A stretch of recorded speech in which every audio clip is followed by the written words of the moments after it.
Hello, and welcome to another edition of Critical Q&A, the show where I answer your questions based on what you have sent me by email at AskChrisShelton@gmail.com. Hey, everybody. I hope you're having a great week, and thank you very much for inviting me into your home for more answers to more of your questions. I wanted to put a quick plug in to the podcast this week, the Sensibly Speaking podcast. We did a show with Cyprian Ivanov again. We had a great dialogue about the subject of bad critical thinking, or critical thinking involved with conspiracy theorists. And we actually cite a study, go into some detail about some of that, and where it is that conspiracy theorists and similar type people are really losing the plot when it comes to being good critical thinkers. So I hope you guys will check that podcast out. We had a lot of fun doing that. Also, this last Friday, we did the Critical Conversation show. My wife and I sat right here and talked with some of you guys, and it went great. It was an awesome show. It also talked about bad critical thinking, and we had some really nice calls about that, and also some Scientology-related stuff on the show. So I hope you guys will check that out. And with that, let's go ahead and get on with your questions. Steve Wood. Scientologists use clay in training and in auditing to demonstrate problems by freshening the clay into whatever it is they're trying to convey. Could you tell me how, for example, you use clay to discuss jealousy or anger or some other complex emotional state using Play-Doh? Sounds really difficult, if not impossible, to me. All right, Steve, thank you very much for this question. And yeah, I've talked in the past about clay table processing, and this is where the clay, literally like Play-Doh, is utilized in auditing for Scientology, right? This is a Scientology thing. And there are two places right now that I know of where clay table processing or auditing is used. And that is, interestingly, on two different courses. Excuse me. There is a professional TR's course that has clay table processing on it, addressing issues with communication and things related to communication, like time and intention and things like that. And then there is the Key to Life course, which has three or four different clay table processes as part of its action. So in fact, the very first thing you do on the Key to Life course is you do some clay table processing on the subject of problems. And in fact, that's where I think your question comes from, Steve. And so you're asking, how do you show anger or jealousy or stuff like that? Well, it's actually not as hard as you might imagine. With the clay, what you do and how it generally works in the world of Scientology around the world is you will make figures out of clay, a little man, a little woman, little kids even, and they're about 5-6 inches high, clay figures. You just roll them out. You roll a little body. This is not artistry or artistic. You don't use multiple colors to differentiate the hair from the clothes or something. They don't even put clothes on people. You just roll out bodies, throw a head on it, poke a couple eye holes and a smiley face or frowny face or whatever, and that's your clay man or clay woman. And, some people get a little artistic with it and put some hair on the woman or something, but that's mostly frivolous nonsense. You don't have to do that. It's intended that the clay be rather crude looking. Again, art's not a problem with this or an issue at all. So what you do, though, with clay table processing is you are actually putting in clay incidents or events that have happened to you in your past. Now, you can do past life stuff. That comes up in clay table, but mostly what's being looked for is this lifetime stuff. And what you're addressing in the problems thing, for example, is you might get a command like do a clay representation of intention counter intention. Okay, so a problem, would be you intend to do something and somebody else intends you not to do that thing or is countering your intention. You want to play on the slide, they want to play on the slide, and they don't want you playing on it. So you got an intention, being countered there. That could, of course, result in jealousy, anger, or whatever as you describe here. So let's talk about how that might work. So here's a person making and this is a clay representation. That's the term that's used in Scientology for when you're using clay in auditing. It's different from when you're using clay in training, even though what you do with the clay is pretty much almost exactly the same. But with representations, you're doing actual things that have happened to you. So, so let's say you need to do this this problem thing, and you remember a time when you were in high school, let's say, where you got you wanted to go out with a girl, and somebody else also wanted to go out with the girl, and so there was a problem between the two of you because of this intention counter intention. So how you might show that in clay is obviously you would show yourself. You'd make a little body of you, and you might make a body of the girl that you're interested in, and you put a little label on it. Each thing that you make in clay has a label. So you have a little label that says me, and a label that says Janet, and a label that says Bill, because Bill was the other guy who wanted Janet's affections and was fighting you over them. And so you have the three figures, and now you might show you. And you, with the person who's you might put a little thought bubble. You can do that in clay. Is you can make a little line, you roll it out, nice big long line of clay, and you make a thought bubble. You make a little loop and you attach it to the guy's head, and you put a label on it that says thought or idea. And inside that loop, you make another clay figure of you, put a little label on it that says you, and another little clay figure of Janet, says Janet, but this time you're together holding hands, or your arms are around each other, or you're giving, maybe you're giving her a heart-shaped box, and you put a little little clay square down there, and you write on it, maybe February, whatever, Valentine's Day, February 14th, 13th, right? And you put a label on it that says calendar, to indicate time, and there you are thinking about being with Janet and Valentine's Day. Anybody could look at that and go, romantic aspirations for Janet, right? Or maybe you're giving her flowers or something that would indicate you have aspirations to be with her. And then you might do the same thing with Bill. You might put a thought bubble on him, and he is thinking about him giving Janet chocolates or flowers or hanging out with her or whatever. So now anybody can come along and look at these three clay figures and see what Bill is thinking about and see what you're thinking about and go, oh, you intend to go out with Janet, but there's Bill, and Bill intends to go out with Janet. Intention, counter, intention, right? And there's Janet maybe with a frowny face or a little confused face going, and you can show that in the clay. You can put her hands up there going, what to do about this, right? Maybe this is a problem for her as well as for you.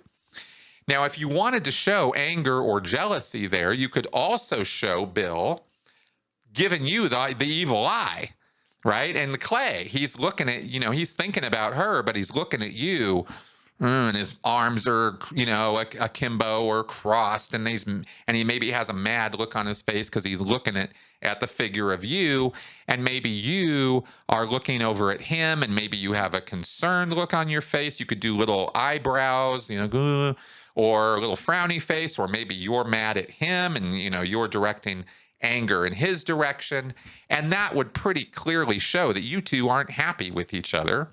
And there's Janet sitting there wondering what to do. And that would pretty much show that kind of a problem with those emotions present. And it would take, 15, 20 minutes to roll out a clay representation like that. And the auditor, the person who's doing the auditing and sitting across the table from the person who's doing the clay work, will keep a worksheet, note down, or maybe draw a little picture of what you put in the clay. And then the supervisor comes over and checks it out. And if the supervisor gives it a pass, if he can see what's going on there as you intended him to see or her to see, then it's all good. Then you're good. You're done with that command. You move on to the next one. If there's something the supervisor looks at it and goes, yeah, I'm really not getting what's going on here. There's something not clear. I'm just not clear to me here. Can you clarify this? Can you make it more clear? And then the person might have to go back and work over what it is they don't see. But that's just procedural. As far as how you show it, that's pretty much how you do it. And it pretty much works the same way in clay demonstrations when you're in a class and you're demonstrating something with clay. except with demonstrations, you don't usually put yourself into the picture. It's not about you. It's about demonstrating some principle or concept or idea. So that's kind of the big difference between the two. But otherwise, that's how it works. And I hope I clarified your question there, Steve. Oscar Hugh Zilch. What is commlag? From what little I know, it seems to me to be a clever piece of thought reform in which uncertainty and reflection are framed as aberrations, quote unquote, to be trained out of the Scientologist. Oscar, is a great question. Thank you for asking me this, because I've never been asked about commlag before, and it's kind of an important principle in communication in Scientology and in assessing or judging where somebody's at in terms of their sanity. Hubbard says that this thing called commlag or communication lag is a test or indicator of how sane or rational somebody is. And what it is he says it's the exact amount of time between an auditor or a person in life asking somebody a question and how long it takes that person to actually answer that question. So, I ask you, how are you doing? And you go on a long tear about how about a problem at work or a problem at home or your car broke down or, and you're just going blah, blah, blah, blah, blah, blah, blah, blah, blah for 5 or 10 minutes because you think this person asked you, well, how are you doing? Well, here's how I'm doing. Blah, blah, blah, blah, blah, blah, blah, blah, blah, blah, blah. And finally, after, listing out or laying out all your issues or problems or drama, you then say, but other than that, I'm fine. Right? And a Scientologist might look at that and go, okay, it took you 5 minutes from the time I asked you the question to finally tell me you're fine. That's commlag. That's a 5-minute commlag.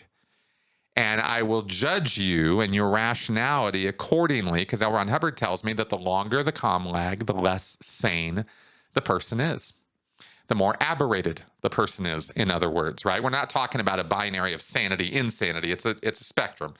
But the idea is that if you cannot simply answer a question that's asked of you or reply to a communication that is given to you in a instant kind of rapid fire fashion, there's just basically something wrong with you. Your mind is going around in different places and bouncing off walls and bouncing down the stairs before it gets back up and decides to actually address the subject matter of what it was that was being, asked of or given over. So commlag is something Hubbard came up with in the 1950s. It was used as a means of judging whether auditing was working or whether auditing was producing any change in a person. How long was their commlag from one question to the next to the next?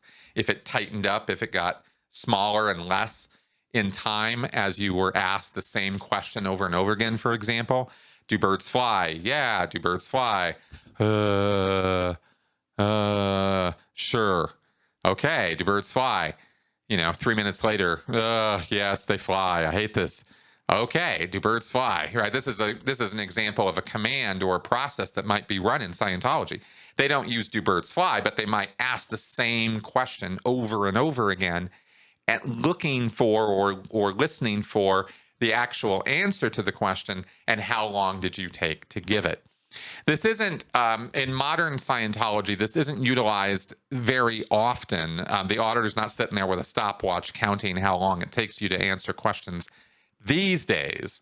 But back in the 1950s and 60s, this was kind of a more utilized tool. And it's still written about and talked about in Scientology. So as you asked in the question, Oscar, you said, it seems to me to be a clever piece of thought reform in which uncertainty and reflection are framed as aberrations. I could not agree with you more in that description of what commlag is. It's one of Hubbard's numerous tools used to introvert and put somebody on unsure footing and make them feel wrong or bad for thinking about or considering questions or commands or whatever. So it was just this weird thing Hubbard entered in, and it is just another form of ways to mess with Scientologists is really what that comes under. So there you go.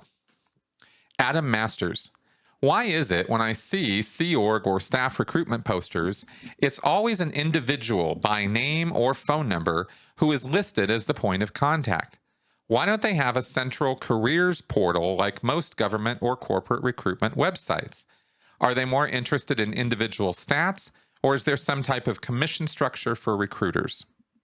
Okay, Adam, good question. And actually what this highlights is the fact that there is really a lack of centralized coordination or function in Scientology in regards to its recruitment, because each individual organization acts in a vacuum from all other organizations in terms of how they get staff. It's up to each individual corporate unit, I guess you could say, as to, to get their own people. And statistics play into this because you can have organizations competing for the same person. Happens all the time. Less so with the city level, the class 5 orgs, right? The city level churches. But in the Sea Org, this is all kinds of a thing. I mean, Flag will be trying to recruit a guy, and over in PAC in Los Angeles, they're trying to recruit the same guy. So you can get cross recruitment and stuff like that going on. It doesn't happen a lot, but it does happen. And then, adjudications need to be made, or people need to coordinate or figure things out, because you can't have Flag and PAC recruiting the same guy, because the recruiter is the person who gets the recruit for their org. And so it's very dog eat dog when it comes to the recruitment world of Scientology, and especially the Sea Org.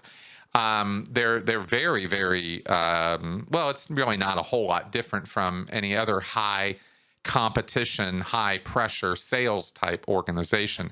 It's every man for himself. It's a Shark Tank kind of situation. And that's how it is with Sea Org recruitment. There have been a few times where there have been multi-organizational efforts to band together and work together to use the recruitment resources they have to get more for everybody. That was not a long-lived activity. That kind of thing didn't last very long, or doesn't last very long, because of the cutthroat competition between the orgs and the recruiters. Who's supposed to get the stat for this recruit when a guy from ASHO and a woman from AO both are recruiting the same guy for the Sea Org? Well, ultimately, they're all Sea Org members, but their ASHO or AO staff also. And so they want that recruit for their org. And one body can only go to one place. You can't split the guy up. So that's why the statistics and the utilization of people is built for a competition kind of model for recruitment. And that's how Hubbard set it up. That's how he wanted it. And it's never changed since then. Logamug. Why do you think independent Scientology groups have been so relatively unsuccessful?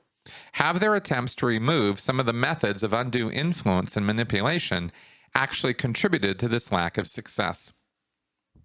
Hey, great question. Thanks for asking about this. The first thing I'll say is yes, they definitely are a pretty disorganized lot. They don't have the same kind of esprit de corps or teammanship or demands, really, or the ability even to create the kind of demands that Scientology normally does within its churches, and especially in the Sea Org. So independents are independent, right? They're, by nature, they have left the group. They tend to eschew large groups and things like that. They've got their own situations or issues with that. But I can't speak universally for all independent Scientologists on that by a long shot. I'm sure you'll find every variation of everything within that world that you'll find anywhere else. But as far as why they're not successful, lack of organization is one of the points. But the other point, and I think personally this is far more important, Scientology doesn't work. And it never has. The only thing it does is give you a bit of a dopamine high when you have certain auditing techniques used, or certain, realizations that you have after reading some of Hubbard's works. And And those are a little few and far between, actually. But the point is that it doesn't do what it claims it does. There is no such thing as a clear. There are no OTs. There's nobody rehabilitating spiritual abilities or spiritual perceptions or immortality or telekinesis or telepathy or any of that stuff. Remote viewing, all that crap, right? None of that's real. And Scientology cannot produce those things. So that's why it's not successful, because it doesn't work. It's a con.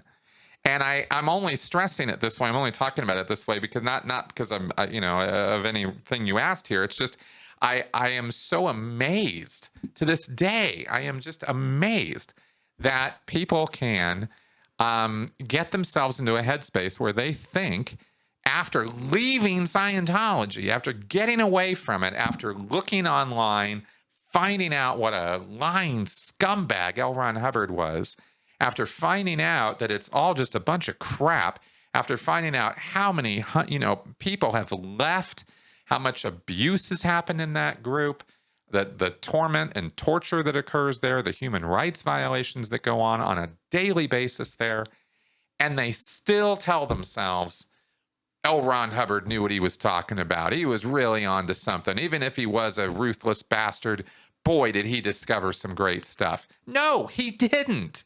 He didn't. He didn't discover anything original, useful, or important.